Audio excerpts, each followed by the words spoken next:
আসসালামু আলাইকুম। আমাদের সমাজে এমন কিছু অসহায় মানুষ আছে যাদেরকে ফেলে রাখা হয় রাস্তাঘাটে কিংবা ডাস্টবিনের পাশে কিংবা ওভারব্রিজের উপরে। আমাদের সমাজে এরা অবহেলিতভাবে জীবনযাপন করে।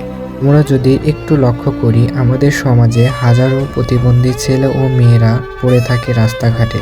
আমাদের সামর্থ্য অনুযায়ী তাদেরকে সাহায্য করব। আমাদের একটু সাহায্যের জন্য যদি তারা দুবেলা দুমুঠো খেতে পারে, একটু ভালো থাকতে পারে, তাহলে আল্লাহ তাআলাও আমাদের ভালো রাখবে।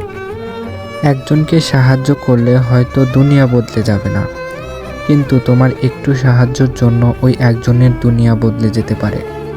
আল্লাহ তাআলা আমাদের দুটি হাত দিয়েছে, একটা হাত নিজেকে সাহায্য করার জন্য এবং অপরটি অন্যদের সাহায্য করার জন্য। আপনারা যখন সুযোগ পান, সময় না দেখে দান করে যান। আমাদের সমাজে এমন কিছু মানুষ আছে যারা এতিম, অসহায়, প্রতিবন্ধী। তাদেরকে সাহায্য করব, আমাদের সাহায্যের হাত বাড়িয়ে দিব।